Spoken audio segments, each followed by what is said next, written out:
मिल गया सब। ठीक,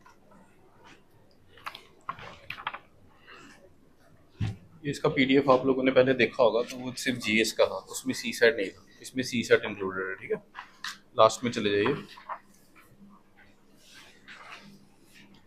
यहाँ पे आपको सी सेट भी मिलेगा।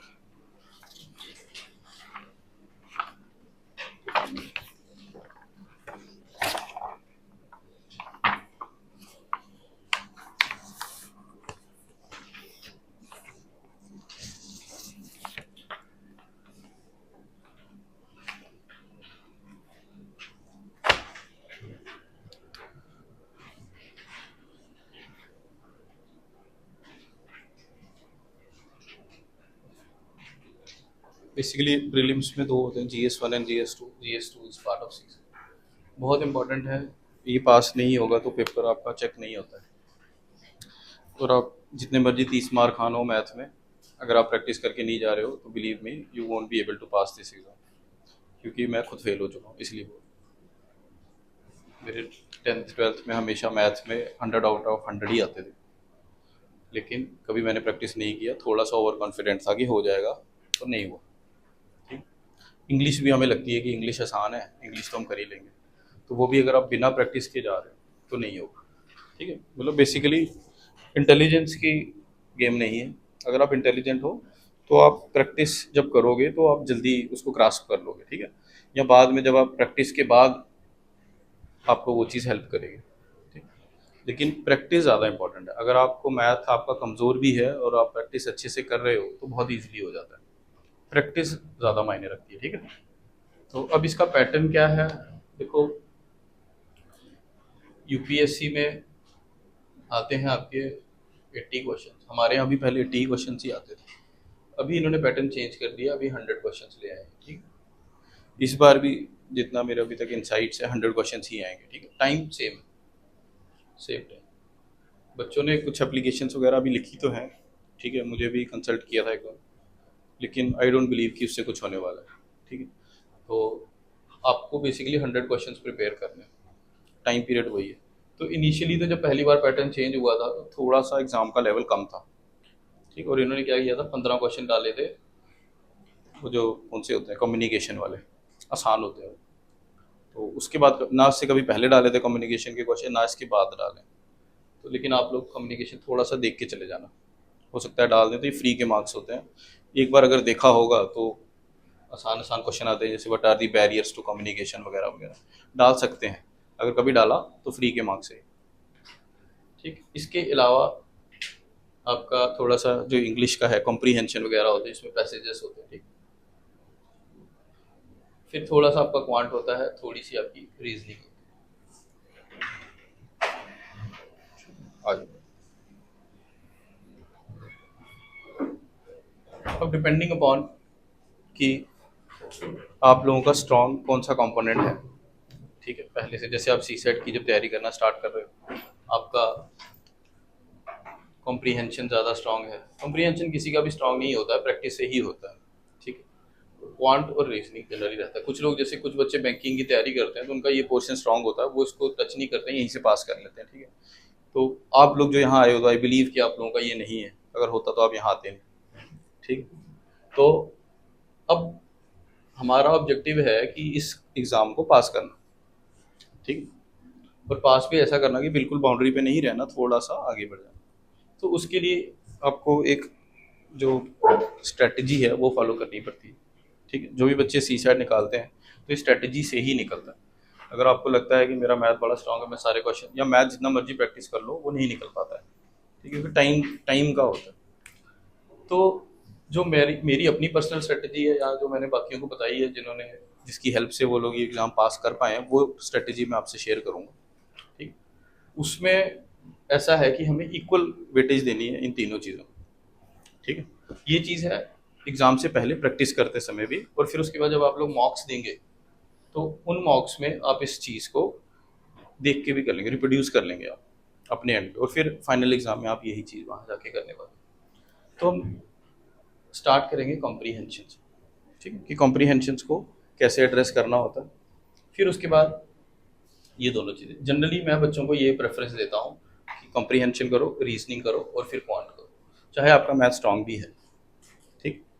और टाइम पीरियड लगा के, जैसे मान लो आपका 2 घंटे का पेपर है, तो आप based on number of questions divide करो। जैसे जनरली मैं जो आपको ये केएस का बता रहा हूँ तो पुराना, तो इसमें लगभग लगभग 50 क्वेश्चन जो है ये रहते हैं कॉम्प्रीहेंशन के, और बाकी 50 जो है वो इन दोनों के मिला के होते हैं। तो अगर 50 क्वेश्चन इसके आ रहे हैं तो इट मीन्स कि आपको एटलीस्ट हाफ टाइम अपना कॉम्प्रीहेंशन को देना चाहिए।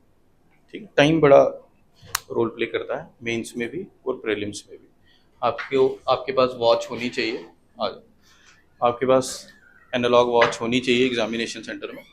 और उसके बाद आप टाइम अपना पहले ही डिवाइड करो कि जैसे 1 घंटा है तो 10 मिनट आप पहले ही निकाल के चलो, तो उसके हिसाब से अराउंड 50 मिनट्स आप लगा के चलोगे, मैंने सिर्फ कॉम्प्रीहेंशन करना है, चाहे पहले करो चाहे बाद में करो, उससे मैटर नहीं करता। ठीक है, और बाकी 50 मिनट्स में आपने ये दोनों करने, मतलब अगर क्वेश्चन पेपर ऐसा हुआ कि 100 है और हाफ हाफ, अगर हाफ नहीं हुआ तो उसके हिसाब से आपने टाइम डिवाइड करना। अच्छा, इससे पहले एक प्री कंडीशन इसकी है कि जब भी आपको पेपर मिलता है, आपने सबसे पहले 5 मिनट जो है वो पेपर को देखने में लगाने। ऐसा मतलब पैनिक नहीं होना। सी सेट में अगर आप पैनिक कर जाओ, सी सेट और मतलब प्रीलिम्स का पूरा ही बता रहा हूँ, अगर आप पैनिक कर जाओगे ना तो 2-4 नंबर आप पहले ही छोड़ दो, पैनिक नहीं करना है। ठीक है, बड़ी बारी ऐसा मैंने बड़े बच्चों के साथ देखा है जो बड़ी तैयारी करके जाते हैं, बड़ा सीरियस होके, तो इसमें रह जाते हैं, लेकिन जब ऐसे फ्रीली जाते हैं ना कि ठीक है, तो उसमें हो जाता है। तो उसके पीछे यही रीज़न है कि जब आप पैनिक मोड में होते हो तो आप गलतियाँ ज़्यादा करते हो, कई बार करेक्ट को भी इनकरेक्ट पढ़ देते हो या इनकरेक्ट को करेक्ट पढ़ देते हो। तो वो चीज़ें नेचुरल हैं, सबके साथ होती है, मेरे साथ भी होती है, आप लोगों के साथ भी हो सकती है। ठीक है, और दूसरा ये मैं आपको बताऊं कि पहले जैसे 80 क्वेश्चन होते थे, तो जिस साल 100 क्वेश्चन आए थे, बहुत सारे मेरे फ्रेंड्स थे जो नहीं क्लियर कर पाए थे। किस वजह से? क्योंकि उन्होंने देखा ही नहीं था कि 100 क्वेश्चन, क्योंकि 80 में से पास करने के लिए कितने चाहिए? 33% चाहिए आपको सी सेट पास करने के लिए। तो 80 का 33 और 100 का 33 दोनों अलग है। इधर हमें 26-27 क्वेश्चन करने होते हैं, इधर कितने हो गए? 33%, यानी कि 33-34 क्वेश्चन ठीक होने चाहिए मेरे। ठीक है, तो बड़े लोग ऐसे थे जो पैनिक मोड में आ जाते हैं, सीधे पहले क्वेश्चन से सॉल्व करने लग पड़ जाते हैं। तो पहले क्वेश्चन से सॉल्व करते गए उनका टारगेट कितना था? ये 80, 26-27 क्वेश्चन। और जब वो पहुंचे 80th क्वेश्चन पे, उन्होंने देखा आगे तो 20 क्वेश्चन और है, तो वहीं फिर उनका भी पेपर गड़बड़ हो गया, और अभी तक उनकी सिलेक्शन नहीं हुई इस वजह से। क्योंकि अगर आप ऐसी गलती करो ना, फिर आपको गिल्ट आता है अपने ऊपर, तो फिर आप अगली तैयारी भी अच्छे से नहीं कर पाते।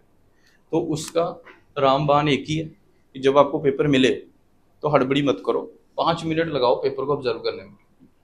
ये भी तो हो सकता है आपके पेपर में मिस प्रिंटिंग हो, तो अगर मिस प्रिंटिंग है 10 मिनट बाद पता चलेगा, वो कोई नहीं करने वाला।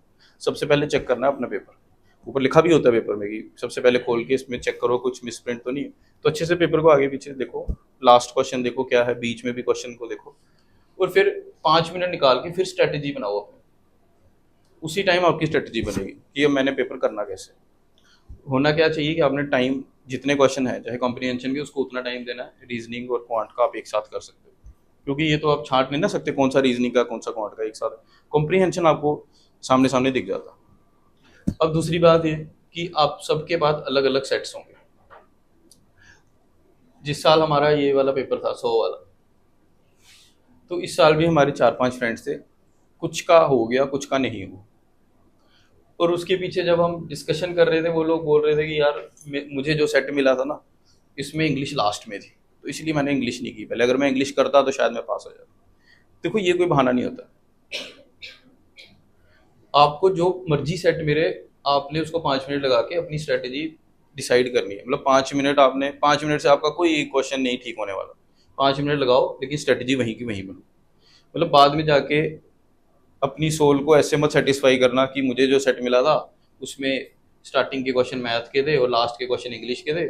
एग्जामिनर आपको ये थोड़ी बोला आप क्वेश्चन नंबर 1 से स्टार्ट करो। इनफैक्ट 1 से करना ही नहीं चाहिए, चाहे यूपीएससी का पेपर हो, प्रीलिम्स का, चाहे सी सेट का। देखो, इन्होंने साइकोलॉजिस्ट बिठाए होते हैं पेपर सेट करने के लिए, और साइकोलॉजिस्ट बच्चे का दिमाग जो होता है उसको घुमाने की कोशिश करता है। वो स्टार्टिंग से ऐसे क्वेश्चन डालता है जिससे क्या हो, जिससे आपके साथ वो गेम खेल सके। गेम उसने नहीं आपके साथ खेलनी, गेम आपने उसके साथ खेलनी है। आप अपनी स्ट्रेटजी ऐसे बनाओगे, आप उसके चक्कर में फंसो ही ना। जैसे मैं ऐसे करता था, मैं कभी फर्स्ट क्वेश्चन से स्टार्ट ही नहीं करता, ना मैं पहले से करता था ना मैं पीछे से करता, मैं बीच में से कोई क्वेश्चन उठाया, ऐसे ही जहाँ से उठाया वहाँ से स्टार्ट कर लिया। वहाँ से एग्जामिनर आपके साथ कोई स्ट्रेटजी नहीं लगा सकता। ठीक है, तो आपने भी यही काम करना है। चाहे स्टार्टिंग आपका जैसे A B C D set होते हैं ना, आपका सेट अगर मान लो स्टार्टिंग में मैथ है और बाद में जाके बीच में इंग्लिश के क्वेश्चन हैं या कहीं और, देखो कौन खोला ही है। आओ जी, अजी लाना टूल आ जाओ। ये एक तो ये वाला टूल ले लो और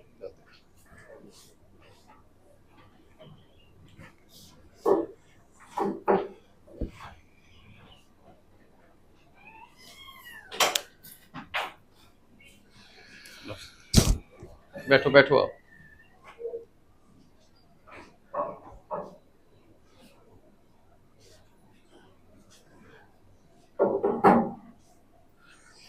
तो इधर आ जा ना, टेबल ले आ, इधर लगा ले टेबल, या थोड़ी आगे आगे चलो, एक साइड हो जाओ, थोड़े साथ साथ होके बैठो।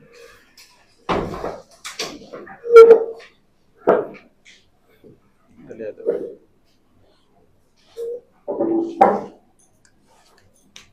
ठीक है, आप लोगों ने स्टार्टिंग के 5 मिनट्स लगा के अपनी स्ट्रेटजी बना लेनी है, जो भी ये मैंने आपको बताया। ठीक है, यहीं से आपने डायरेक्ट पहले क्वेश्चन से नहीं जाना है, आपने देख लेना है कि कितने क्वेश्चन है, कॉम्प्रीहेंशन के कौन से क्वेश्चन है और कहाँ पे लाई कर रहे हैं। ठीक है, ऐसे भी कर सकते हो आप, स्क्रिबल कर सकते हो, जैसे आपको पता है 45 के आगे कॉम्प्रीहेंशन की लिख लोगे। ठीक, 5 मिनट लगाओ स्ट्रेटजी बनाने में, कि एग्जामिनर जो आपकी साइकोलॉजी के साथ खेल रहा है वो ना खेल पाए और आप एक अपर हैंड ले लो वहीं पे। ठीक है, ये काम कर लो, इसके बाद अब आपका सेट होगा कि अब मैंने कहाँ से स्टार्ट करना है। ठीक है, शुरू करो आप लोग इससे, जो भी आप जिसमें कंफर्टेबल हो। If you are more comfortable with reasoning, जो चीज़ हमें आती है ना उसको सबसे पहले करना चाहिए। चाहे आप रिवीजन की बात करो, जैसे आप कोई रिवाइज भी करने जाते हो, तो जो चीज़ जिसमें आप सबसे ज़्यादा कंफर्टेबल उसको सबसे पहले स्टार्ट करो। एक तो कॉन्फिडेंस आता है, दूसरा वो चीज़ जल्दी खत्म हो जाती है, फिर आप गियर पकड़ लेते हो। जैसे फर्स्ट सेकंड गियर में चला गया, तीसरा चौथा जल्दी लग जाता है, डायरेक्ट चौथे गियर पे लगाओगे वो फंस जाओगे। तो सेम गोज हियर, अगर आपने रीजनिंग में बड़ी प्रैक्टिस की हुई है तो सबसे पहले फिर रीजनिंग वाले क्वेश्चन उठा लो, क्वांट की है तो क्वांट वाली, कॉम्प्रीहेंशन वाली की है तो कॉम्प्रीहेंशन। मैंने जो अभी तक प्रैक्टिकल आजमाया है कि कॉम्प्रीहेंशन पहले करना चाहिए, ये मेरी खुद की स्ट्रैटेजी है। आप लोग अपना भी कर सकते हो, क्योंकि मैं थोड़ा आलसी हूँ, मैं सोचता हूँ कि आसानी से पेपर पास हो जाए, कौन दिमाग लगाए क्वेश्चनों में, कौन मैथ सॉल्व करे। ठीक है, क्योंकि मैथ सॉल्व किए बिना भी पेपर सॉल्व किया जा सकता है। हमें कितने नंबर चाहिए, हमें तो कुछ मिनिमम पासिंग परसेंटेज चाहिए ना। देखो 100 नंबर का अगर पेपर है तो आपको मैक्सिमम टू मैक्सिमम 50-55 क्वेश्चन ही करने हैं। ठीक है, 60 कर लो ज़्यादा से ज़्यादा, इससे ज़्यादा नहीं, इससे ज़्यादा मैंने टच ही नहीं करने। तो मैंने छोड़ने कितने क्वेश्चन, 40। तो आपने माइंड में ऐसे भी चलना है कि मैंने कौन सा क्वेश्चन छोड़ना है। अब मेरी पर्सनल ये रहती है कि जिसमें मुझे पेन उठा के थोड़ा सा सॉल्व करना पड़े उसको मैं छोड़ दूँ, क्योंकि इतना टाइम नहीं है। ठीक है, इसमें टाइम ही आपके मार्क्स है। अगर आपको एक क्वेश्चन सॉल्व करने में 1 मिनट 2 मिनट लग रहा है तो वो ऑलरेडी ज़ीरो है, क्योंकि 2 मिनट लगा के एक क्वेश्चन सॉल्व करोगे उतने 2 मिनट में आप कुछ और कर लेते। क्वेश्चन आपने कितने करने, 60 ही करने, 40 तो आपने छोड़ने। तो एक ये बहुत इंपॉर्टेंट रहेगा कि आपने कौन से क्वेश्चन छोड़ने हैं। इसीलिए जब सी साइड की आप प्रिपरेशन करते हो ना, तो बड़े बच्चे मैंने देखा वो क्या करते हैं कि जैसे परसेंटेज है तो परसेंटेज को सॉल्व करते रहते हैं इंडिविजुअली अलग से। फिर कोई सेट थ्योरी है, कोई वेन डायग्राम है, इनको इंडिविजुअली प्रैक्टिस करते रहते हैं। कभी भी वो एक साथ 2 घंटे का मॉक नहीं देते हैं। ठीक है, वो देना ज़रूरी है, क्योंकि जब एक साथ आप 2 ये करो आप, ये मैं नहीं बोल रहा आप इसको नहीं करो, आपको आने तो चाहिए, सारे के सारे टॉपिक्स आपको आने चाहिए, लेकिन बाद में जब आपने टेस्ट देना है, प्रैक्टिस करना है, वो 2 आवर्स वाला ही देना है। क्योंकि उससे आपकी कौन सी स्ट्रेटेजी निकलेगी, ये वाली कि मैंने कौन से क्वेश्चन छोड़ने हैं। ठीक है, क्योंकि और एक और चीज़, बड़े सारे बच्चों को मैं देखता हूँ जैसे उनको आदत होती है कि बड़ा खुला सा पेज लिया उस पर सॉल्व करने लगे मैथ्स। जैसे जब आप ये प्रैक्टिस करोगे परसेंटेज के क्वेश्चन, तो आप रफ नोटबुक रखोगे साथ, उस रफ नोटबुक में बड़ा सुंदर सुंदर लिख के आप सॉल्व करोगे। एक्चुअल पेपर में तो आपके पास एक्स्ट्रा शीट होती ही नहीं है, वहाँ आपको वो क्वेश्चनों के बीच में जो जगह बची होगी वहीं सॉल्व करना पड़ेगा। लास्ट में रफ वर्क होता है, लेकिन उधर तक कोई नहीं पहुँचता। ऐसा नहीं है कि आप एक जगह से पढ़ के तो उधर वैल्यूज नोट करोगे फिर करोगे, वो टाइम वेस्ट होता है। वहीं बीच में जो थोड़ी थोड़ी सी स्पेसेस होती है वहीं आपको सॉल्व करना पड़ता है। तो जब आप प्रैक्टिस भी करो तब भी ऐसे ही करो। ठीक है, कोई एक A4 शीट ले लो, पूरा पेपर उसी पे सॉल्व करना, और वो जितने कम स्पेस में हो सके, मतलब ज़्यादा से ज़्यादा कैलकुलेशन आपने माइंड में करनी है। पेन वहीं उठाना है जहाँ ज़रूरत हो, और कोशिश करनी है कि जिस क्वेश्चन में पेन उठाने की ज़रूरत पड़े उसको छोड़ दो। ठीक है, यानी कि प्रैक्टिस करते करते आपके माइंड में ऐसा हो जाना चाहिए, आपको पता होना चाहिए कि इसका आंसर यही है। या फिर एक छोटा सा मतलब जैसे रेशो निकाल रहे हो कुछ ऐसे करो 20-30, तो कुछ काट दो, इसको काट के कुछ लिख दिया। बस वहाँ पे आपने इस्तेमाल करना है कि जो आपने माइंड में प्रोसेस कर लिया, तो अब उसको एक बार पेपर में भी करना ज़रूरी है। कई बार हम हड़बड़ी में गलत भी करके आते हैं, बस तब आपने पेन उठाना है। तो इतनी सी जगह में आपका जो क्वेश्चन है वो सॉल्व होना चाहिए। अगर आप ज़्यादा शीट ले रहे हो, क्योंकि बड़े बच्चों के साथ होता है उनको आता तो है क्वेश्चन लेकिन टाइम नहीं होता। टाइम इन द सेंस कि स्पेस और टाइम दोनों की कमी है, स्पेस नहीं होती उधर। तो आप एक क्वेश्चन इतना लंबा सॉल्व करोगे, इसमें टाइम भी लगा, हो सकता है लास्ट में आपका आंसर भी गलत हो। तो ये चीज़ का भी आपने ध्यान रखना है। पहले ही प्रैक्टिस करते टाइम आपने स्पेस का ध्यान रखना, आपके पास स्पेस नहीं होगी। मतलब जैसे अगर आप लंबी नोटबुक कोई खुला खुले पेज पे सॉल्व कर रहे हो, वो छोड़ दो सॉल्व करना, क्योंकि जो गेम खेल रहे हो उसी के रूल के अकॉर्डिंग चलना चाहिए। एक ये इंपॉर्टेंट बात है, ठीक है। अब नाउ कमिंग बैक, जब आप इनको सॉल्व करते हो, वो फिर जब जो मैंने आपको स्ट्रेटजी बताई, ये आपने पहले ही अभी जब आप मॉक दोगे ना कहीं पे भी, पुराना पुराना डाउनलोड कर लेना, ठीक है। 2022 का जो केएस का पेपर है इसको डाउनलोड कर लेना, और ये स्ट्रेटजी उस पर लगाने की कोशिश करना, टाइमर लगा के 2 घंटे का, क्योंकि इसमें टाइम बड़ा मैटर करता है। बड़ी बार ऐसा होता है कि हमें क्वेश्चन आते होते हैं लेकिन टाइम खत्म हो चुका होता है। तो जो हमने 50-60 क्वेश्चन करने हैं, ये कैसे क्वेश्चन होने चाहिए? इनिशियल 1 गो में जब आप करोगे तो जो आपको लग रहा है बिल्कुल सही है वही करो। अब पर्सनली मेरा क्या रहता है कि मैं पहले कॉम्प्रीहेंशन वाले क्वेश्चन, ये वाले कॉम्प्रीहेंशन के बाद इनमें मैं देखता चलता हूँ, जो मुझे लग रहा हो मैं कर सकता हूँ उसको मैं कर देता हूँ, जो लग रहा है उसको छोड़ देता हूँ। मतलब आपने सोचना नहीं है, प्रैक्टिस करके रखो पहले इंपॉर्टेंट टॉपिक्स की, वो मैंने आपको दे दी है सारे। उन उन इंपॉर्टेंट क्वेश्चंस की आप एक बार प्रैक्टिस कर लो, फिर आप इनमें से आपको पता होता है ये क्वेश्चन मैंने पहले प्रैक्टिस किया हुआ है, अगर किया होगा तो आप निकालोगे।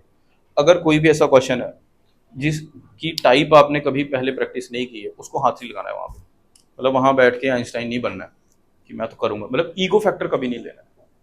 बड़े सारे बच्चे होते हैं जिनका मैथ स्ट्रांग होता है, वो बोलते हैं हम तो मैथ कर लेंगे, हमें फार्मूला आता है।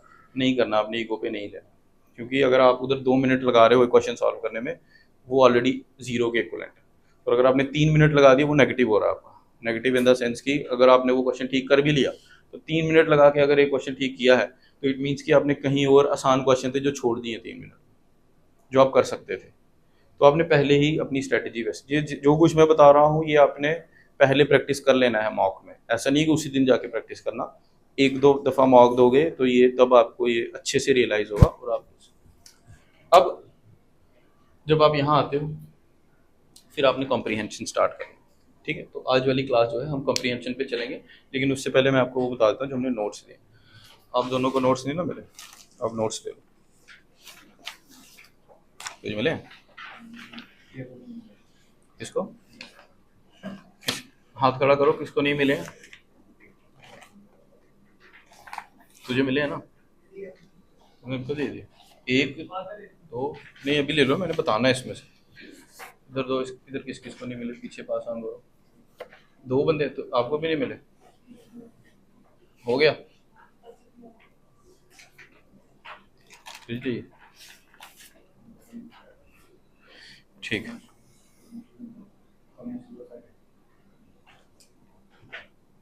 वही तो मैं पूछ रहा हूँ, बताओ हाथ खड़ा करो। ठीक है, सी सेट वाले पे आ जाइए, सी सेट वाले पेज पे। इसमें पेज नंबरिंग नहीं की है हमने, बट आप आ जाओ सेंटर में, यहाँ ऊपर ऐसे सी सेट लिखा होगा।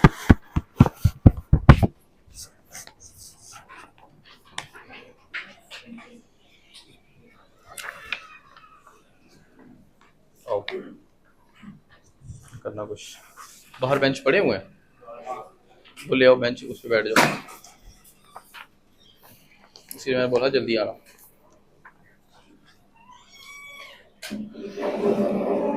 आप लोग अगर थोड़ा पीछे हो सकते हो तो हो जाओ, अगर थोड़ा थोड़ा पीछे हो सकते हो। इधर बैठ, इधर साइड बैठ, इधर नहीं लगना, इधर बैठ।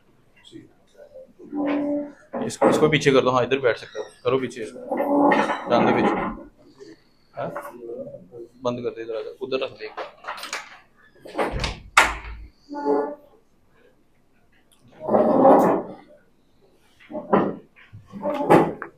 ठीक है, अब देखो इसमें ये जो टॉपिक है, अगर आप ये टॉपिक कर लोगे तो फिर आपको इसके अलावा इन दोनों में कुछ और करने की जरूरत नहीं है। ठीक है, ये जितने भी आपके पुराने जब से पैटर्न चेंज हुआ है, केएस के पेपर का 2019 में पैटर्न चेंज हुआ है। पहले यहाँ पे पैटर्न अलग था, तब से अभी तक जितने भी टाइप्स के क्वेश्चंस आए हैं, जिस भी एरिया से आया हुआ है, वो सारा हमने यहाँ पे इनकैप्सुलेट किया हुआ है। ठीक है, तो आप देखो 1 मिनट इनको।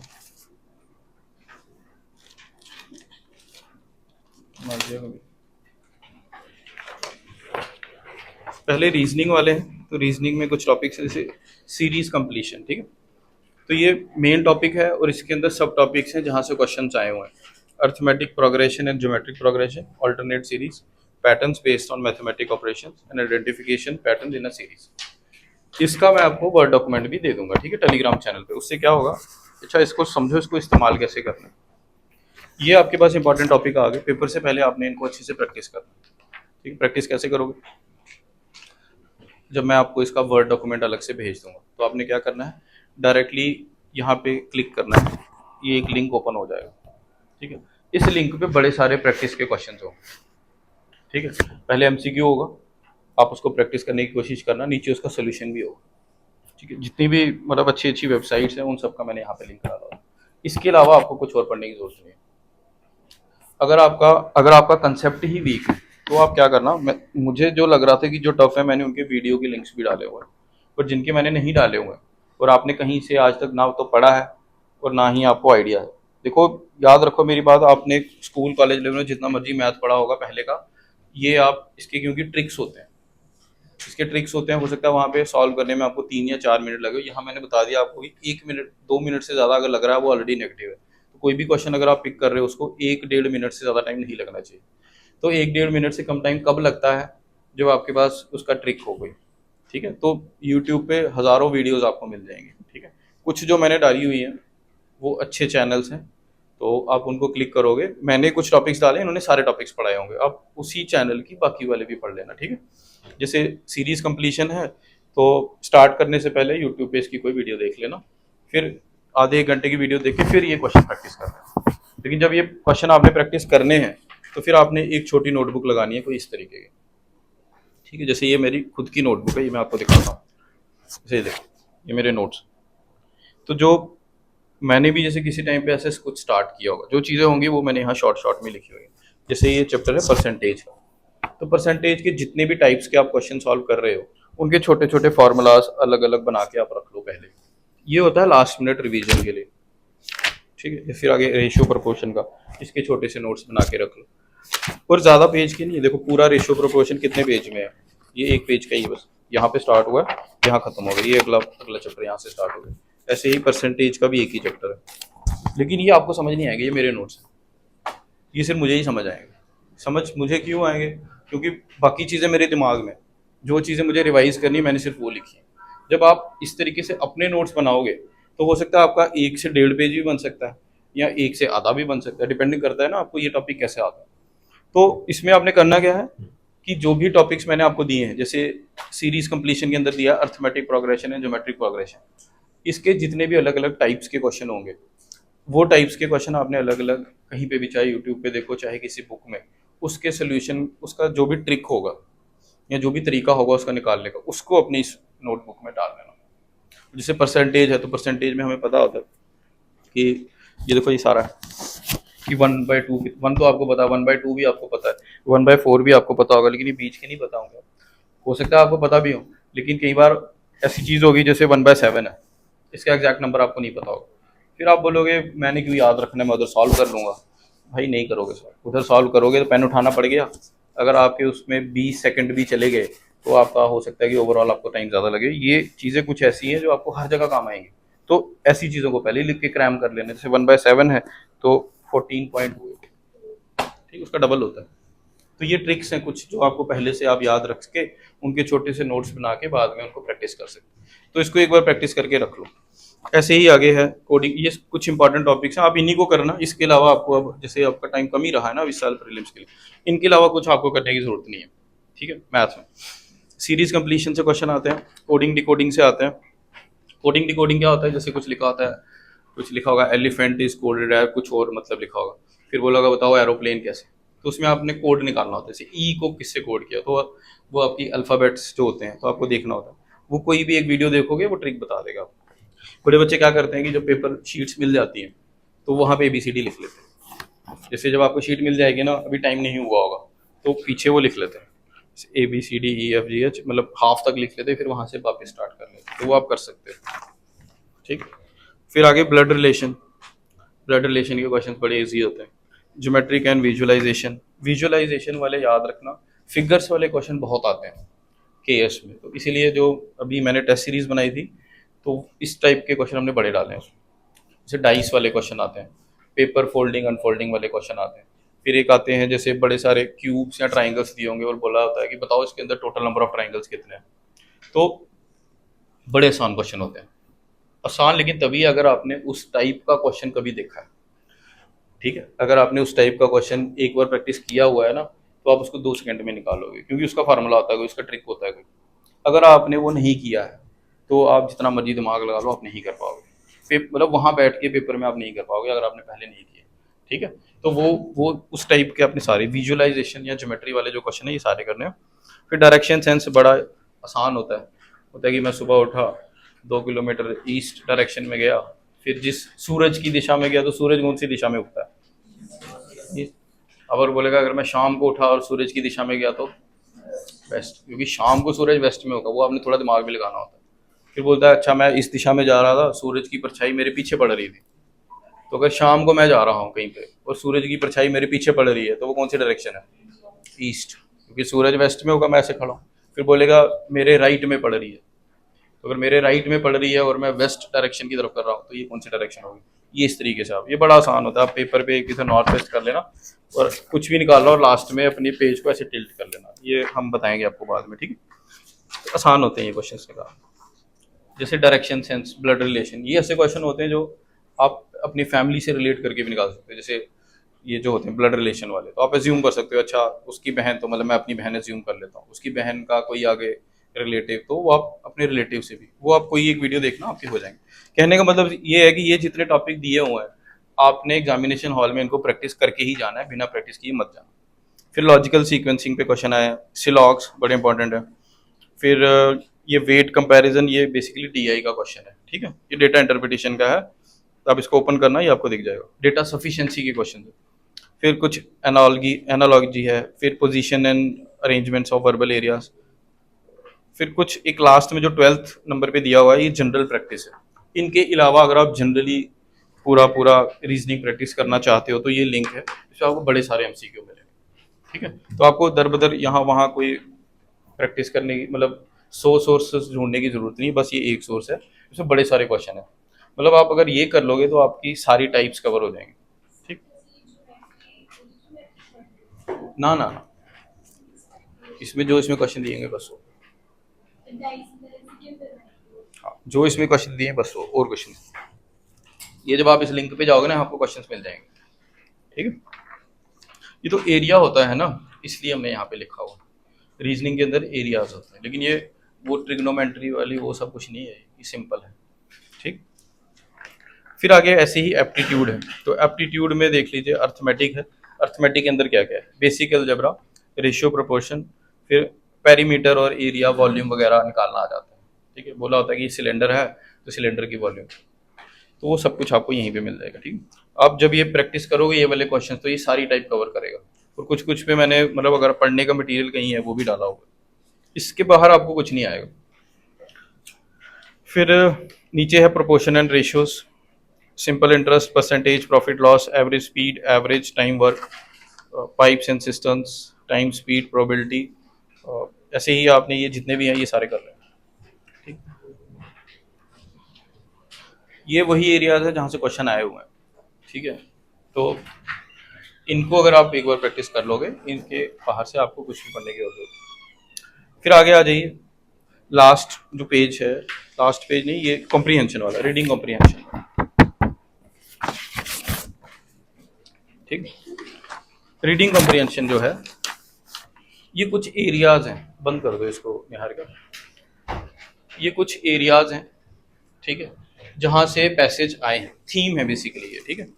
तो ये आपको सिर्फ हेल्प करेगा कि ऐसी थीम्स आती हैं जनरली, ताकि जब आप लोग कोई न्यूज़पेपर वगैरह कुछ पढ़ रहे हो तो अगर आपको इस टाइप के कुछ इश्यूज दिखें तो आपने एज्यूम कर लेना है कि मुझे इससे रिलेटेड भी पैसेज आ सकता है, जैसे democracy and it's functions, comparing press and radio, benefits of press freedom, ठीक है, रोल ऑफ प्रेस, फिर आगे एनर्जी से रिलेटेड, चाइल्ड लेबर, फिर कुछ लैंग्वेज स्किल्स, फिर सॉफ्टवेयर रेवोल्यूशन, फिर ancient Indian sculptures, art and crafts, banking reforms, school education.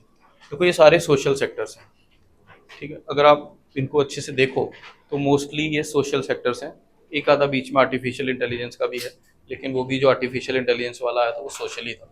उसमें बेसिकली बोला गया था कि जो एआई है ये बायस्ड है, ठीक है, टुवर्ड्स विमेन, मतलब एक तो जेंडर बायस भी है इसमें और कलर बायसनेस भी है। वो बेसिकली एक इशू था कि यूएस में जो उन्होंने एल्गोरिदम लगाया था फेस डिटेक्शन का, तो वो क्या कर रहा था इनहेरेंटली की जो ब्लैक है वहाँ की, ठीक है, जो जिनकी एथनिसिटी ब्लैक है, तो एल्गोरिदम में डाला था कि अगर इसका कलर ब्लैक है तो चेक करो कि क्या ये क्रिमिनल तो नहीं है। वाइट्स में वो चेक नहीं था, ठीक है। तो यानी कि आप based on someone's racial identity आपने कोई एक एक्स्ट्रा चेक रखा हुआ है, तो वो फिर बायसनेस में आ जाता है। तो वो न्यूज़ में था, तो उसी से रिलेटेड कॉम्प्रीहेंशन इन्होंने पूछ लिया, ठीक। अब हम आते हैं कॉम्प्रीहेंशन में।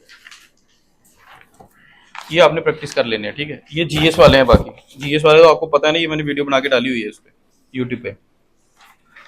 ये स्टार्टिंग में है, ये जीएस के इंपॉर्टेंट क्वेश्चन है, ठीक है। ये आपने यूट्यूब से ही देखना है और इसका ऑलरेडी डॉक्यूमेंट दिया हुआ है। इस पे आप क्लिक करोगे तो आपको दिख जाएगा कहाँ से पढ़ना है। ये सोर्सेस हैं सारे। ये डॉक्यूमेंट जो है ये सिर्फ आपके आज काम नहीं आएगा, आने वाले टाइम में काम आएगा। आज से 10-15 साल तक यही चलेगा, जब तक पैटर्न ड्रास्टिकली चेंज नहीं होगा, क्योंकि इसमें जो लिंक्स हैं वो ऐसे हैं कि वो अपडेट होते रहेंगे अपने आप। वो स्टैटिक लिंक नहीं है, डायनेमिक लिंक। अगर आज आप उन लिंक्स को खोलोगे उसमें अलग न्यूज़ होगी, आज से एक हफ्ते बाद खोलोगे उसमें नई न्यूज़ आ चुकी होगी, ठीक है। लिंक आपको यहीं पे ऑलरेडी प्रोवाइडेड, तो इसको अच्छे से संभाल के रखना है, इसका देखना गुम ना हो जाए। अब हम आते हैं अपने पैसेजेस पे। अब आप थोड़ा थोड़ा लिखेंगे, कुछ इंपॉर्टेंट चीज़ें हैं जो कि बाद में भूल जाती हैं, और ये आपको एग्जामिनेशन हॉल में जानने से, एंटर करने से पहले आपको ये चीज़ें जो है ये ध्यान में होनी चाहिए।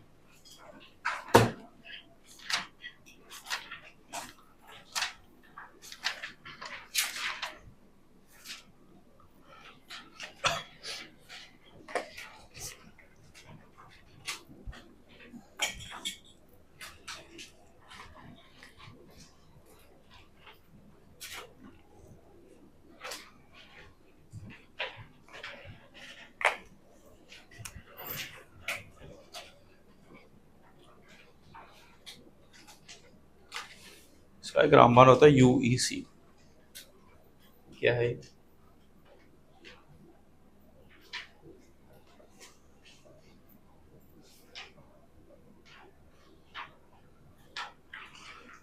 Understand, eliminate and choose, UEC. और इन सबको जो रेगुलेट करता है that is your facts.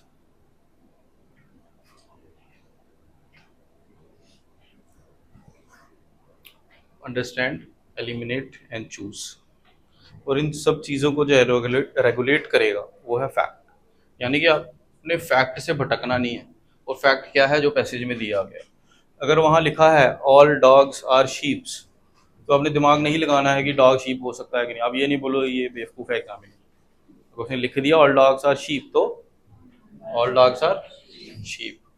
Goats नहीं हो सकते, all dogs are not goats, all dogs are not animals.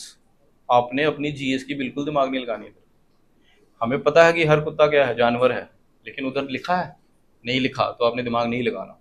उधर लिखा है ऑल डॉग्स आर शीप्स, तो इसका मतलब है सिर्फ शीप। जो दिया है उसी से स्टिक टू द फैक्ट्स, ठीक। अंडरस्टैंड, एलिमिनेट और चूज, इसी पे आपके सारे पैसेजेस निकलेंगे। कैसे निकलेंगे हम देखते हैं। दूसरा रूल नंबर 1 आपका जो है वो ये है कि पैसेजेस आपको सारे एक किस्म के नहीं आते हैं। There are different types of passages which you will be getting in your exam on the basis of number of questions. कुछ पैसेज ऐसे होंगे जिनमें पैराग्राफ पढ़ के 5 क्वेश्चन बन रहे होंगे। कुछ पैसेज ऐसे होंगे जिनमें 3 या 2 बन रहे होंगे, और कुछ ऐसे भी होंगे जिनमें एक। यूपीएससी जनरली ये करता है, केएस वाले ने अभी तक किया नहीं है ट्राई, लेकिन ध्यान रखो कि हमारा पेपर और यूपीएससी का पेपर एक ही जगह से सेट हो रहा है। जहाँ से यूपीएससी का पेपर सेट हो रहा है वहीं से हमारा पेपर भी सेट हो रहा है, बंदे वही हैं। तो हो सकता है वो जो वहाँ कर रहे हैं वो आपको भी दे दे, ठीक है। यानी कि हो सकता है आपको इस बार पैसेज दिख जाए जिसका पूरा पैसेज पढ़ने के बाद एक ही क्वेश्चन सॉल्व होगा। इन ऐसे क्वेश्चनों को दूर से नमस्ते कर दें, क्या फ़ायदा, फिर इससे अच्छा हमें रीजनिंग का क्वेश्चन सॉल्व करेंगे, ठीक है। पैसेज हम तभी इसलिए करते हैं क्योंकि एक पैसेज पढ़ के 5 नंबर, हम 5 क्वेश्चन सीधे सीधे बन गए मेरे। यानी कि मुझे अगर 34 क्वेश्चन करने हैं तो 5 यहाँ से हो गए, पीछे कितने रह गए, 29, ठीक है। अगर मुझे एक क्वेश्चन मिल रहा है यहाँ से, मैंने टाइम ध्यान रखना है, पूरा पैसेज पढ़ रहा हूँ मैं, तो मुझे हो सकता है पैसेज पढ़ने में ही 2 मिनट लग गए, तो इसका मतलब है मैं नेगेटिव चला गया, छोड़ो उसको, नहीं पढ़ना, ठीक है। सबसे पहले आपने करना क्या है, जब भी आप पेपर ओपन करोगे आपने ढूंढने पैसेजेस कहाँ हैं, जहाँ आपको पैसेजेस मिले फिर आपने ध्यान रखना है। क्योंकि कई बार क्या होता है, जैसे केएस वाला जो लास्ट 2022 वाला था, 22 की 21 वाला, इसमें क्या था कि जैसे जो मेरा सेट था उसमें इनिशियली 50 क्वेश्चन, 50 के 50 ही कॉम्प्रिहेंशन थे, किसी और में ऐसा नहीं था, उसमें बीच में भी थे। डिपेंड करता है कि आपको कौन सा वाला सेट मिला हुआ, 4 सेट होते हैं, सब में अलग अलग होगा। डिपेंडिंग अपॉन योर सेट आपको जो पहले 5 मिनट हैं उसमें ढूंढ लेना है कि पैसेजेस कहाँ कहाँ हैं इस पेपर में, ठीक है। ब्रॉडली वो कैलकुलेट उधर लिखने नहीं लग जाना कहाँ कहाँ है, ऐसे मोटा मोटा आपको पता होना चाहिए कि पेपर में कहाँ पे है, मिड में है, मिड के बाद है, बीच में है, कहाँ है। और उसमें भी देख लेना है पहले ही कि क्या 5-5 वाले आए हैं। देखो सारी साइकोलॉजी की गेम है, एग्जामिनर आपको शॉक देना चाहेगा, और अगर हम पहले ही रेडी है ना उसके शॉक के लिए तो हमें शॉक नहीं लगेगा। हो सकता है वहां पे वो एक ही दे, तो हमें पता है कि एक हो सकता है, इसीलिए तो मैं पहले 5 मिनट लगा रहा हूँ। तो पहले 5 मिनट में पहले देखना कि 5 क्वेश्चंस वाले कितने हैं, 3 या 2 वाले कितने हैं, और क्या एक वाला है। हो सकता है ये हो ही ना, 5 वाले ही हो सारे, तो हमारा काम आसान है, ठीक है। तो आपने 5 वाले जो 5-5 वाले हैं ये सबसे पहले ट्राई करना है। इसमें मतलब एक पैसेज पढ़ के कितने क्वेश्चन निकल जाए हमारे, 5, ठीक है। उन पांचों में भी कई बार ऐसा होता है कि आपने थोड़ी सी लैंग्वेज देख लेनी जो आपसे मिलती जुलती है, हो सकता है आपके ऑप्शनल से मिलता जुलता हो, या सोशल चीज़ें कोई हो जिसमें एकदम ऐसे शशि थरूर जैसी इंग्लिश लिखी हुई है, उसको भी हाथ नहीं लगाना स्टार्टिंग, उसको नहीं लगाना स्टार्टिंग में, ठीक। अब पहला हो गया आपका आइडेंटिफिकेशन ऑफ क्वेश्चन, कि 5 वाले कितने हैं, 3 वाले कितने हैं, 2 वाले कितने हैं, ये फटाफट करना आपने। और ये जो मैं चीज़ें बता रहा हूँ ये आपने पहले ही मॉक में प्रैक्टिस कर लेनी है, उधर जाके नहीं करना, पहले ही करना है। क्योंकि इसको जितना मैं बता रहा हूँ इतना आसान नहीं है ये बोलना, इसको जब प्रैक्टिस करोगे फिर आजमाओगे फिर पता चलेगा। अब रूल 2, रूल या step, basically not rule but steps.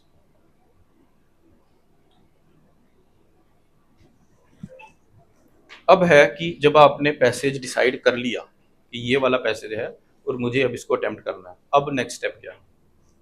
अब जनरली बच्चे क्या करते हैं कि पढ़ने लग पड़ते हैं पैसेज, पेन हाथ में रखते हैं, अंडरलाइन करते जाते हैं, वो पूरा पैसेज जो होता है उसको रंग देते हैं, ठीक है। देखो अंडरलाइन हमें करना है, कीवर्ड हमें करना है, लेकिन जो इंपॉर्टेंट चीज़ है, तो यानी कि स्टेप 2 का मेरी जो प्राइमरी ऑब्जेक्टिव है वो क्या है, टू फाइंड माई कीवर्ड्स।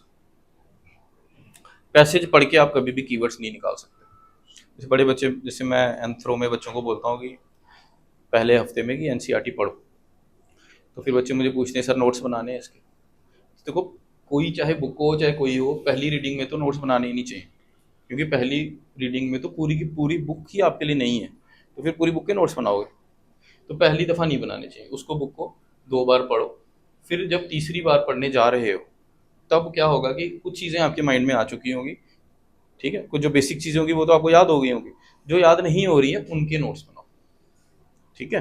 तो थर्ड रीडिंग में हम नोट्स बनाते हैं, पहली रीडिंग में बनाने लगोगे वो बड़े बल्कि नोट्स बनेंगे, वो किसी काम के नहीं। ऐसे ही अगर आप पहली ही रीडिंग में पूरे पैसेज को पढ़ के कीवर्ड्स निकालने लग पड़े तो वो काम के कीवर्ड्स नहीं निकलेंगे। और याद रखना एग्जामिनर का काम क्या है, हमें ट्रैप में फंसाना। हो सकता है मुझे फालतू कीवर्ड देता रहे और बाद में क्वेश्चन में उससे पूछा ही कुछ ना हो, हो सकता है क्वेश्चन बिल्कुल आसान उससे उसने पूछा हो और पूछ लिया हो कि बताओ ग्रीन हाउस गैसेस कौन सी होती हैं।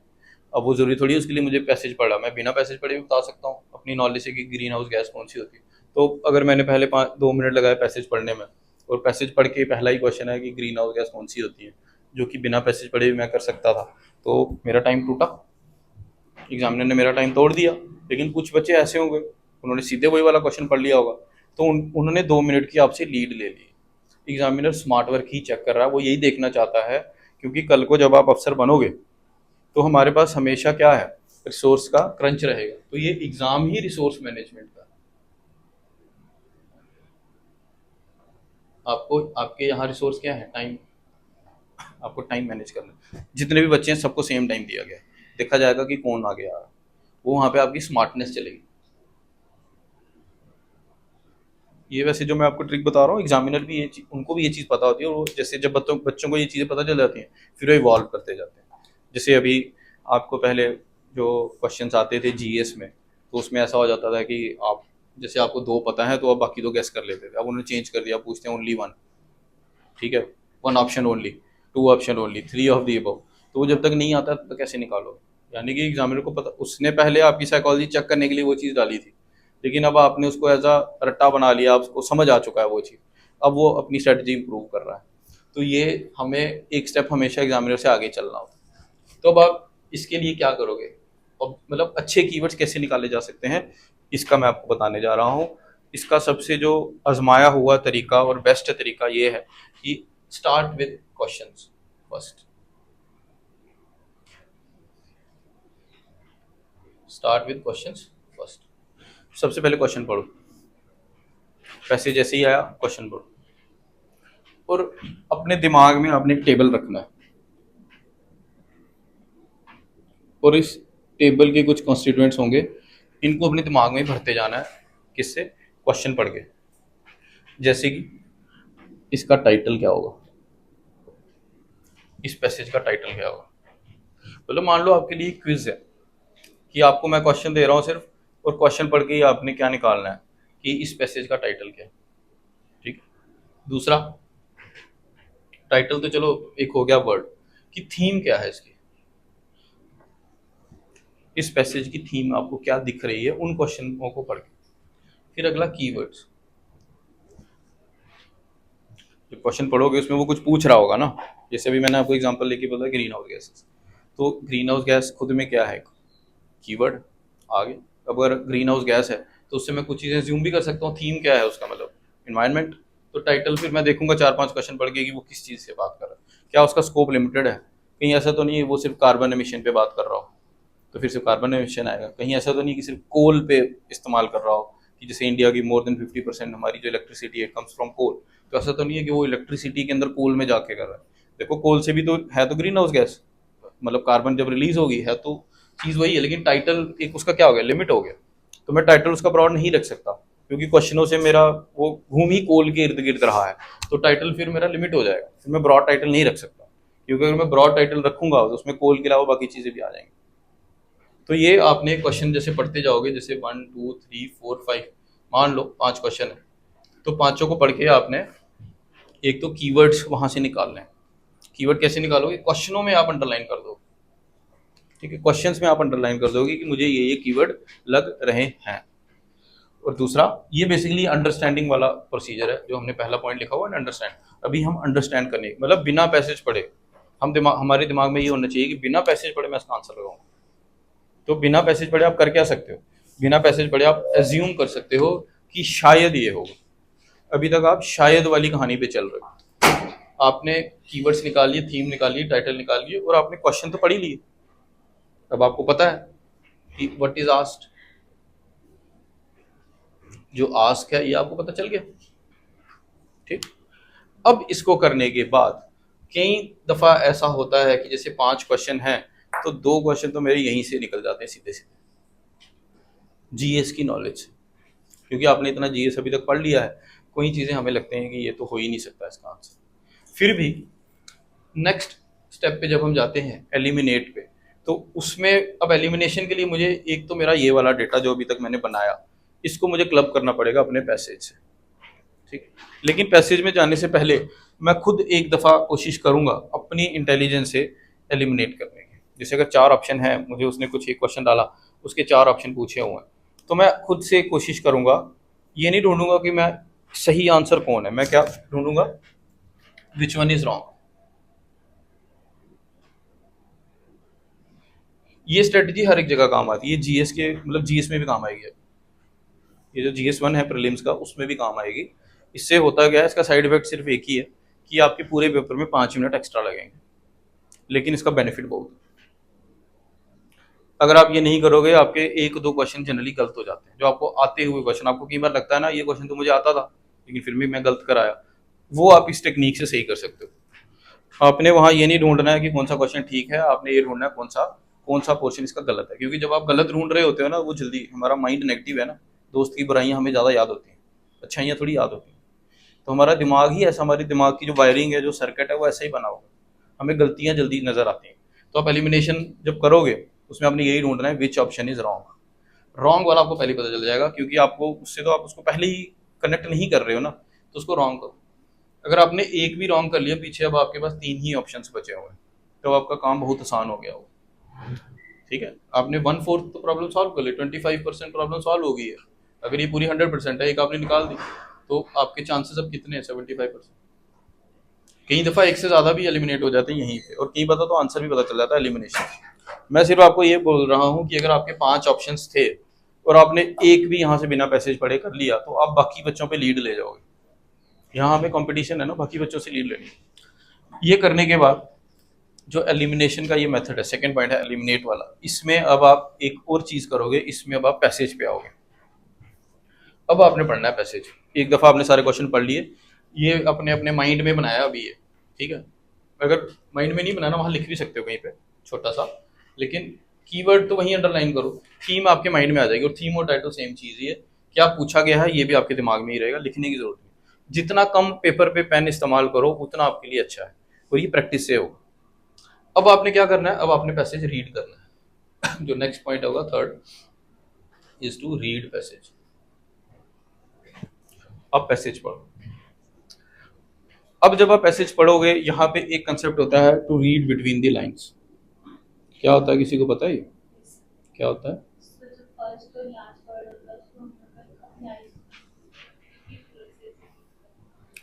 रीडिंग बिटवीन लाइंस का मतलब ये है कि जल्दी जल्दी पढ़ना, मतलब ये नहीं कि एक एक वर्ड, एक क्विक ग्लांस देनी है उसको। ठीक है, बीच बीच में जब आप पढ़ोगे, देखना आप जो चीज़ आपको अच्छी से आती है, जब पढ़ोगे जल्दी जल्दी पढ़ोगे, मतलब ये बीच के वर्ड आप स्किप कर लोगे। जैसे इन्होंने बोला कुछ इंपॉर्टेंट वर्ड्स हैं, उनको ही अपने दिमाग में रखो। तो रीडिंग बिटवीन लाइंस करके आपने करना क्या है कि ये जो आपने कीवर्ड यहाँ आइडेंटिफाई किए थे, आपने इस पैसेज में वो कीवर्ड ढूंढने हैं। मान लो मैंने वहां से कोई 4-5 कीवर्ड ढूंढ लिए, 5 कीवर्ड मेरे माइंड में है। अब मैं रीडिंग बिटवीन द लाइंस की ढूंढता जाऊंगा ये वाले कीवर्ड, जहां मुझे वो कीवर्ड मिलेगा मैं उसको क्या करूंगा, अंडरलाइन। ठीक है, जो कीवर्ड मुझे नहीं मिला पैसेज में, मैं एक दफा दोबारा क्विक ग्लांस दे दूंगा कि कहीं मैंने ये मिस तो नहीं किया ये वाला कीवर्ड। अगर मुझे वो कीवर्ड कहीं पे नहीं मिला, सीधे मेरा आंसर निकल जाएगा, क्योंकि वो आंसर तो मेरा है ही नहीं। कई बार एग्जामिनर ऐसा करता है, क्योंकि वो एग्जामिनर तो तेज है ना, वो ये भी सोचने की कोशिश करता है आपको, आपके साथ गेम खेलने की, कि वो कोई ऐसा क्वेश्चन डाल के दे देगा जिसका रेफरेंस पैसेज में है ही नहीं, उसका रेफरेंस पैसेज में नहीं होगा। लेकिन आपको ये पता कब चलेगा, जब आप पैसेज पढ़ोगे। कई बच्चे होते हैं ना, वो सोचते हैं कि बिना पैसेज पढ़े ही आंसर लगा के आ जाएंगे, तो ऐसा नहीं होता। बिना पैसेज पढ़े आपको एज मिल सकती है बाकी बच्चों से कि कम टाइम लग सकता है, लेकिन बिल्कुल आप नहीं कर सकते, वो फंसा देता है कभी कभी। और अगर एक भी क्वेश्चन गलत हो गया, फिर तो ये जितनी हम स्ट्रैटेजी कर रहे हैं, किया कबाड़ा हो गया, नेगेटिव हो गया मार्क। तो आपने इसलिए क्विक ग्लांस देनी है to read between the lines. और ऐसा कोई अगर कीवर्ड है, जो कीवर्ड मुझे क्वेश्चंस में तो उसने पूछा हुआ है, लेकिन पैसेज में उसका कहीं पे भी रेफरेंस नहीं है, तो मैं उसको क्या करूंगा, जनरली फिलहाल के लिए मैं उसको स्टार मार्क कर लूंगा कि ये गलत हो सकता है। वो मैं आपको बताता हूँ एक्चुअली। अभी इसके बाद मैं आपको थोड़ी चीज़ें और बताऊंगा कि कई बार पूछा होता है कि इन्फ्रेंस क्या है, एजम्पशन क्या है, वगैरह वगैरह, तो उसमें कहीं हो सकता है कि हाँ ये चीज़, ठीक है, वो मैं आपको बताऊंगा।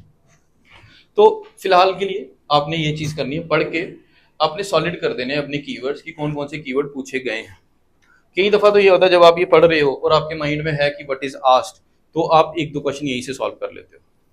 ठीक है, क्योंकि आप कीवर्ड पढ़ रहे हो, अगर वहाँ पे कीवर्ड से रिलेटेड कोई क्वेश्चन पूछा है और यहाँ कीवर्ड आपने अंडरलाइन किया, तो उसके आगे पीछे जो पढ़ रहे होगे तो आपको कंसेप्ट समझ आ जाएगा, और जो पूछा गया होगा आपका आंसर वहीं से निकल के आ जाएगा। ठीक है, तो ऐसे करके फिर लास्ट में है कि आपने चूज करना है। चूज कैसे करना है वो डिपेंड करेगा क्वेश्चन पूछा गया है।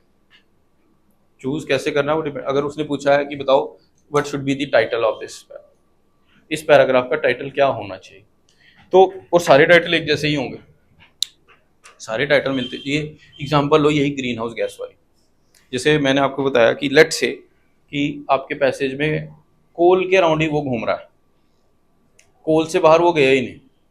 ठीक है, बात यही चल रही है उसमें कि भारत में जो इलेक्ट्रिसिटी है, जो हम बिजली बनाते हैं, ये ज़्यादा क्या है, कोल से ही निकलती है। और हमें अब नीड है for just transition of energy, हमें इसको रिन्यूएबल एनर्जी में आगे लेके जाना है। तो हमें पता है कि कार्बन क्या, ये कोल क्या है, कार्बन है, और इससे ये it's a green house gas. और आपको अब टाइटल में दिया गया है पहला कोई ऐसा ऑप्शन आ गया आपको कि हमें मतलब कोई ऐसा आ गया कि to eliminate the green house gases. तो सही तो है, ये गलत तो नहीं है, क्योंकि कोल क्या है, ग्रीन हाउस गैस है और हमें उसको एलिमिनेट करना ही करना है। लेकिन ये बहुत ब्रॉड है, इसमें सिर्फ कोल नहीं आएगा, इसमें और बड़ा कुछ आ जाएगा। ठीक है, तो हमने जनरली क्या करना है कि जो बहुत ज़्यादा ब्रॉड हो उसको तुरंत की तुरंत आंसर नहीं लगाना। फिर नेक्स्ट आओ, नेक्स्ट देखो क्या दिया हुआ, उसमें कुछ इस तरीके से दिया हुआ है कि रिन्यूएबल एनर्जी के बारे में बड़ा प्रमोट किया हुआ है कि renewable energy is the future. हम पंचामृत में बोल कर आए हैं कि नेट जीरो होना है, कुछ मतलब नेट जीरो से रिलेटेड, तो वो तो रिलेट ही नहीं कर रहा है। चीज़ वो बिल्कुल सही है, और हो सकता है कि वो निकल के बने, लेकिन उसने पैसेज में तो वो चीज़ नहीं दी हुई। तो हमें ऐसी चीज़ें जनरली, मैं वो अभी आपको लिखा दूंगा, वैसी चीज़ें हमें जनरली अवॉइड करनी है, उनको हमें कभी भी नहीं लिखाना। जो डायरेक्टली उसकी नब्ज पकड़े कि हाँ कोल ही पूछा था और कोल ही वहां लिखा हुआ है, वो मेरा उसका टाइटल बनेगा। जो पूछा है, जो इन्फॉर्मेशन दी है, इधर मैंने आपको बोला था ना फैक्ट्स, आपने फैक्ट्स पे स्टिक रहना है। पूछा है वही लिखना है, आगे पीछे बिल्कुल नहीं जाना है। और कोशिश करना है कि जो बड़ी ज़्यादा ब्रॉड चीज़ दी हुई हो वो जनरली जनरलाइज्ड दी गई हो, बड़ी ज़्यादा ब्रॉड दी गई हो, जनरली वो टाइटल नहीं बनता। ठीक, तो पहला तो ये हो। थीम भी इसी तरीके से निकल जाएगी, थीम भी मतलब जो पूछा है उसी के अकॉर्डिंग निकलेगी। कीवर्ड और what is asked, what is asked यानी कि चूज। अब यहाँ पे रोल आएगा कि क्या क्या पूछा गया है, वो लिखो कि क्या क्या पूछा जाता है। अलग अलग चीजें होती हैं जो पूछे जाते हैं। अच्छा, आप स्टार्ट इसको ऐसे करो, ये आपने लिख लिया। Generally there are 3 levels of paragraph. ये लिख लेना, या ऐसे मत सोचना कि जो मैं यहाँ कर रहा हूँ आपको याद रहेगा। ये लिख लिया करो, ये अगर नोट कर लिया है। जैसे आप बोले पैराग्राफ में 5 क्वेश्चन हाँ, होते हैं, तो वो क्या अलग-अलग सबका एक-एक क्वेश्चन में अलग-अलग मार्क्स होते हैं? हाँ, 5 जैसे होते हैं ना, ये 5 क्वेश्चन, तो इंडिविजुअली आपके 5 क्वेश्चन हो जाएंगे, मतलब 100 का है तो 5 हो गए आपके यहीं से। अच्छा, एक ही पैसेज में वो 5 क्वेश्चन? हाँ, एक पैसेज में 5 ऑप्शन, तभी तो फायदा है ना करने का। जो आप बोल रहे थे कि तो पैसेज पूरा देके क्वेश्चन नहीं होगा। हाँ, यूपीएससी ऐसे करता है ना। यूपीएससी में 3 टाइप के पैराग्राफ होते हैं। देयर आर 3 लेवल्स, वही मैं लिखाने जा रहा हूँ, लिख लो। Generally 3 levels of paragraphs are asked. Generally 3 levels of paragraphs are asked. Level 1, level 2, level 3। Level 1 में 1 या 2 क्वेश्चन होता है, लेवल 2 में 2 या 3, और लेवल 3 में 4 या 5। ये लेवल्स ऑफ क्वेश्चन। और हमें जनरली कौन सा लेवल करना चाहिए जिसमें ज्यादा क्वेश्चन हो। इफेक्टिव है ना हमारा, हमें हमें कल को बनना है क्या, अफसर। अफसर बनने के लिए मैनेज किसको करना है, हमने टाइम को, तो स्मार्ट वर्क करना पड़ेगा। ठीक, जनरली टॉपिक्स कौन से आते हैं ये मैंने आपको लिखाया हुआ है। कुछ टॉपिक्स के बारे में लिखो। टॉपिक्स कैसे आते हैं, जनरली वर्सेटाइल थिंकिंग से रिलेटेड आते हैं। मतलब कुछ ऐसा नहीं है कि कोई एक ही थीम पकड़ के देगा, लिख लीजिए। Generally versatile thinking. आगे आओ, एग्जांपल क्या क्या, सोशल इश्यूज, सोशल इश्यूज पूछे जाते हैं। Then your economic issues, world forum and psychological aspects. ये जितनी भी चीज़ें हैं, इस पे जो डे टू डे लाइफ पे चीज़ें इम्पैक्ट कर रही हो, जनरली वैसे चीज़ें पूछी जाती हैं। Whatever impact your day to day life, day to day life से ही जनरली, मतलब ओवरऑल ऐसा है। अब कल को कोई एक आधा इसके बाहर भी आ सकता है। ठीक है, अब लिखो कि पूछा क्या जाता है, what kind of questions are, मतलब हाँ, what is generally asked. Asked वाले पे आओ, इसमें लिखो पहले नंबर पे assumption।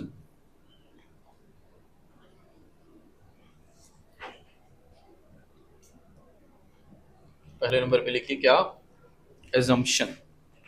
दूसरे पे लिखो inference, INFERENCE, inference, assumptions, inferences। Third, consequences, consequences। then your corollary, CORROLLORY, corollary। corollary के साथ ना ब्रैकेट में लिख लीजिए इन्फ्रेंस, ये इन्फरेंस और करोलरी लगभग सेम ही चीज, also known as inference. And your conclusion, conclusion conclusion plus ये हो गया एक ग्रुप, ये चीजें पूछी जाती हैं। और इनके अलावा क्या क्या पूछा जाता है, नेक्स्ट ग्रुप ऑफ चीजें लिखो। थीम ऑफ पैसेज पूछा जाएगा, बताओ what is the theme of passage. Slash करके लिखो टाइटल, थीम या टाइटल दोनों चीजें पूछी जा सकती हैं। इसके अलावा कई बार पैसेज देके पूछा जाता है कि ऑथर का क्या ओपिनियन, तो लिखो opinion of the author slash authors view भी बोलते हैं इसको, कि ऑथर का क्या व्यू है। तो कई दफा पैसेज पढ़ के हम साइकोलॉजिकली ये जानने की कोशिश करते हैं कि जिस बंदे ने ये पैसेज लिखा है उसके दिमाग में क्या चल रहा है। ठीक है, अब जैसे मैंने आपको ये आर्टिफिशियल इंटेलिजेंस वाली एग्जांपल बताई कि आर्टिफिशियल इंटेलिजेंस का जो एल्गोरिदम लिखा है it is basically gender and racist, gender biasness है और रेसिज्म भी है। तो इससे आपको क्या अंदाजा लगता है कि जिसने ये पैराग्राफ, जिसने ये पैसेज लिखा है उस बंदे की माइंडसेट कैसा होगा? उसका माइंडसेट कैसा होगा?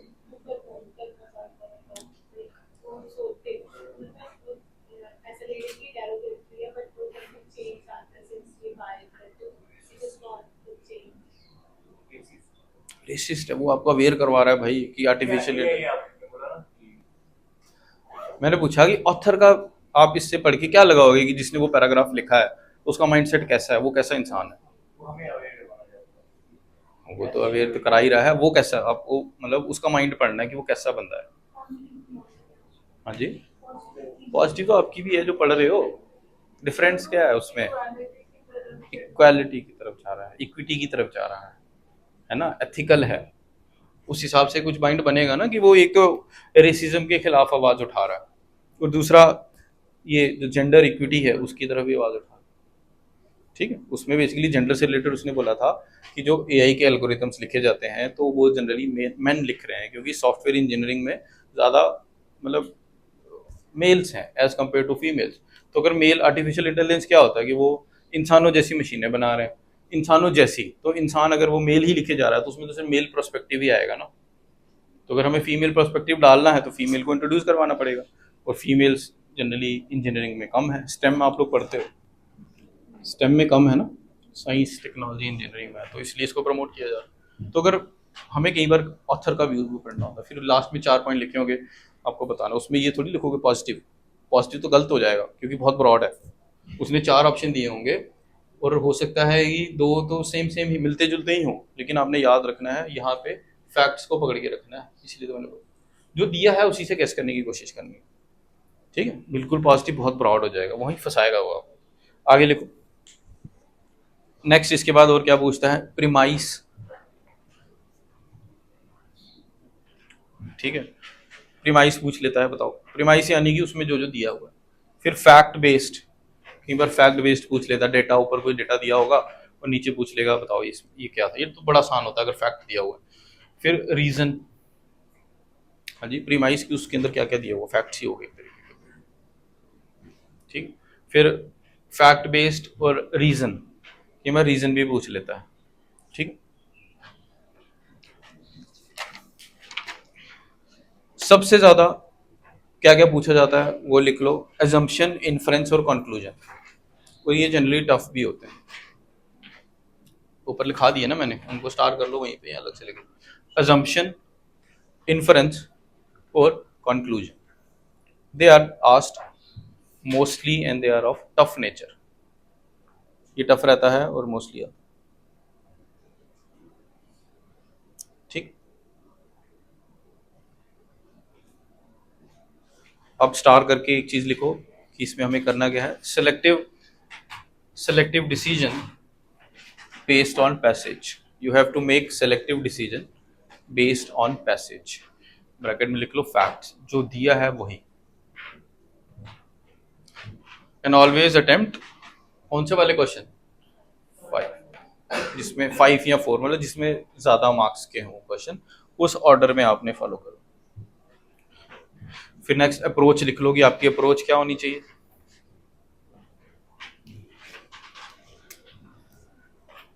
अप्रोच तो हो गया कि रीडिंग क्वेश्चंस, और एक हो गया रीडिंग पैसेज और कॉम्प्रिहेंशन। तो डू दिस फर्स्ट, ठीक है। You have to read the questions first,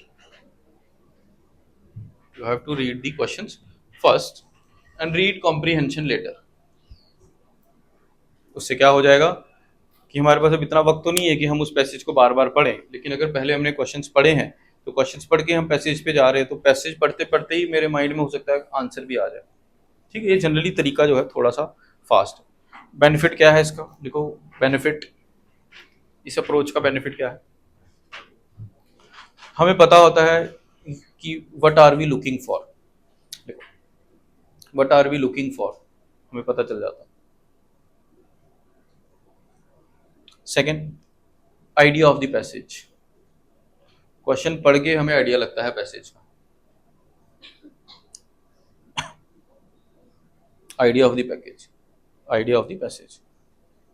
अब हमें इससे मिलता क्या है, आउटपुट क्या मिलता है, इससे हमें क्या मिलेगा आउटपुट, लिखिए we get the keywords, keywords को आपने मार्क करना है, आगे लिखो मार्क देम, जो कीवर्ड मिलेंगे you have to mark them and find the idea, and find, उन कीवर्ड से आपके माइंड में कुछ तो कहानी बनेगी, वो आपने कहानी बनानी, ठीक है। और इसके बाद आपने पैसेज पढ़ना है, देन रीड द पैसेज, तो इसके बाद लिखो then we have to read the passage.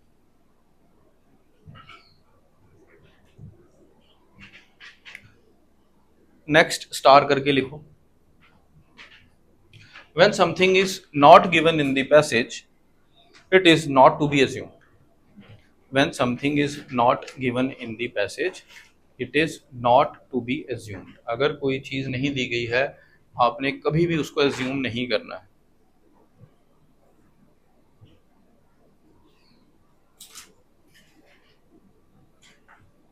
ठीक। अब पहले नंबर पे लिखो inference. Now start with inference. What is inference?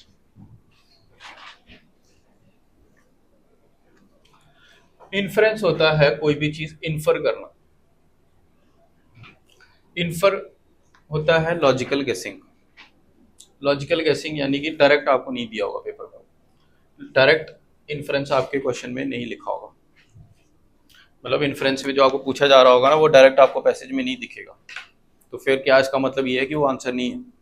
मैंने आपको बोला था ना उस टेबल में कि चूज कैसे करना है, लास्ट है ना UEC, what you have to choose, तो चूज मैंने बताया कि पहले देखोगे व्हाट इज आस्क्ड, पूछा क्या गया है, तो व्हाट इज आस्क्ड उसमें अब ये बता दिया आपको क्या क्या है, अजम्पशन है, इन्फरेंस है, कंक्लूजन है, और ये सारे अलग अलग हैं, जो पूछा है हमें वही तो करना है।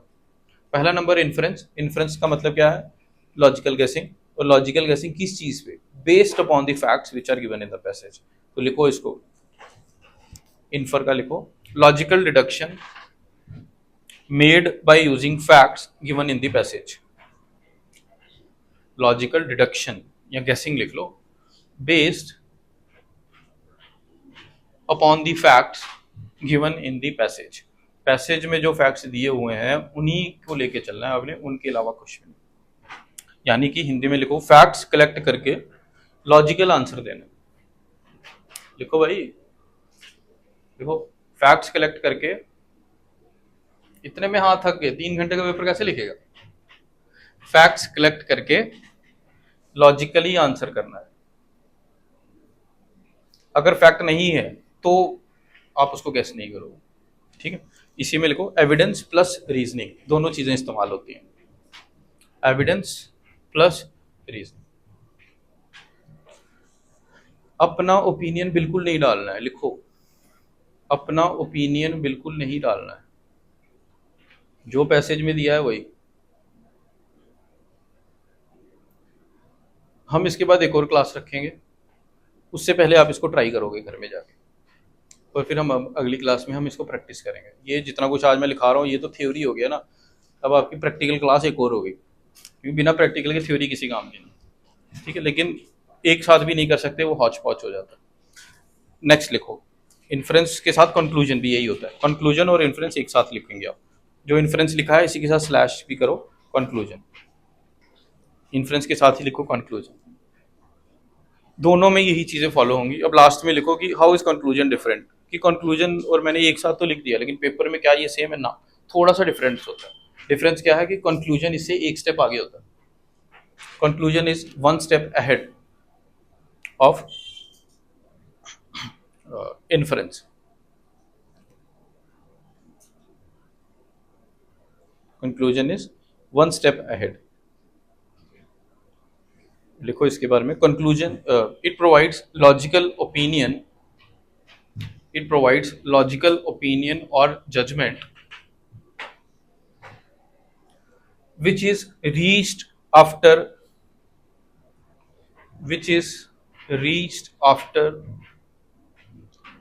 consideration of all the given facts, consideration of all the given facts of the premise.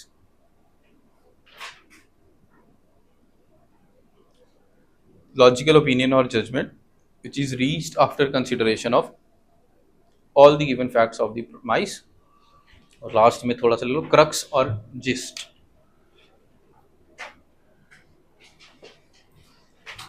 Conclusion तो आप आसान होता है, कंक्लूजन। इन्फ्रेंस थोड़ा सा होता है। इन्फ्रेंस याद रखना दिया नहीं गया होगा, डायरेक्टली नहीं दिया होगा, फैक्ट दिए होंगे, ठीक है। फैक्ट के बेसिस पे आपने निकालना, डायरेक्ट लाइन नहीं आपको मिलेगी। जैसे छोटे बच्चों की तरह, जैसे मान लो कि इधर छोटी क्लासों के जो पैसेज होते हैं उसमें होता है कि इधर ही लिखा होता है। पूछा होगा हु इज श्याम, इधर लिखा होगा Shyam is the brother of Ram. तो पेपर में पूछा होगा बताओ how is Ram related to Shyam. ये वैसा नहीं है, ठीक है। वैसे भी आएंगे बीच में एक आधे, लेकिन वो अलग टाइप के होंगे जो आपको लिखाया था फैक्ट बेस्ड या प्रीमाइस, यानी प्रीमाइस से डायरेक्टली निकल रहा है। ये थोड़े से मुश्किल वाले होते हैं, इन्फ्रेंस वगैरह वगैरह। इन्फ्रेंस यानी कि इसमें कुछ तो दिया होगा, उसके बेस पे आपने अज्यूम करना है, गेस कर, डायरेक्टली नहीं दिया। हो सकता है दिया हो कि ए दिया है, दिया होगा कि ए की शादी हुई बी से, इनका बच्चा हुआ सी।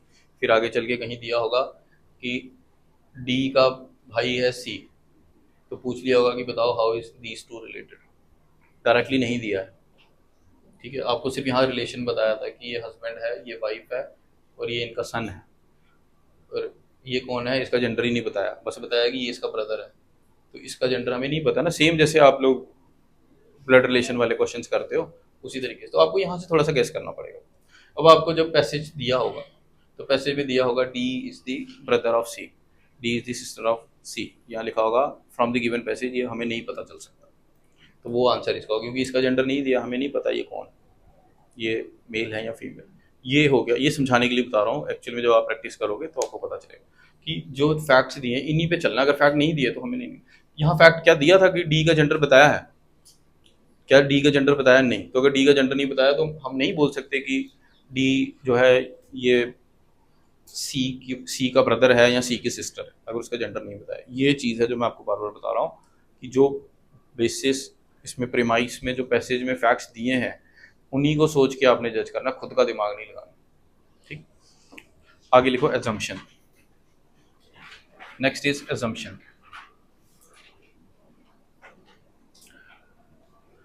Assumption is also based on facts. Assumption is also based on facts. और कई दफा इसको आर्गुमेंट भी बोल दिया जाता है या फिर imaginary claim. It is also based on facts. कई दफा इसको and sometimes it's called as argument या imaginary claim. Imaginary claim. आगे लिखो thing that is accepted as true.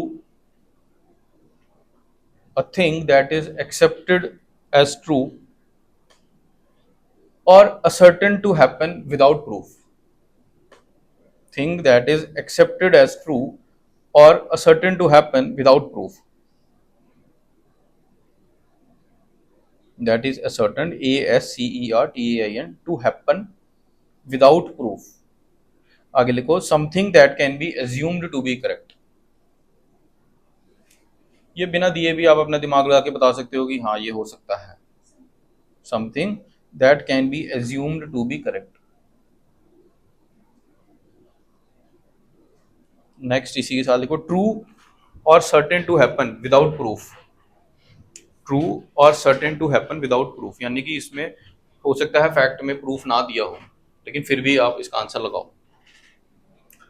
और इसको अनस्टेटेड प्रेमाइस भी बोलते हैं। नेक्स्ट लिखो और अनस्टेटेड प्रेमाइस। अनस्टेटेड प्रेमाइस का क्या मतलब है?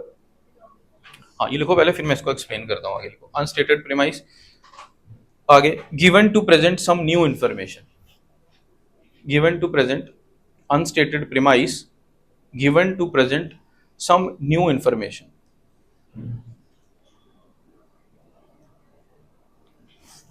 ये आसान चीजें हैं। अब लिखो जहां एग्जामिनर आपको फंसाता है, स्टार करके लिखो। अगर पैसेज में वो चीज डायरेक्टली दी हुई है और पूछा है कि एजम्पशन, तो कभी आंसर नहीं होगा।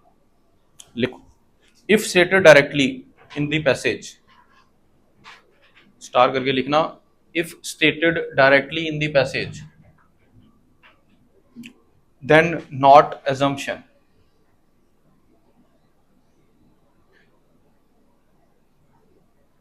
यानी कि आउट ऑफ कंटेक्स्ट नहीं, आउट ऑफ कंटेक्स्ट नहीं। एक तो ये हो गया कि अगर डायरेक्टली कोई चीज दी हुई है तो वो आपकी एजम्पशन में नहीं कहलाएगी, हो सकता है इन्फ्रेंस हो, एजम्पशन में नहीं आएगी।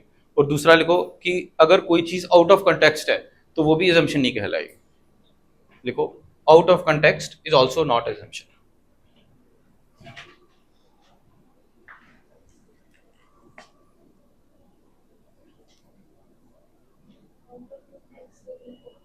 Out of context is not assumption. मैं समझाता हूँ अभी, लिख लो आप इसको, मैं समझाऊंगा। ये लिख लिया, out of consumption is not consumption.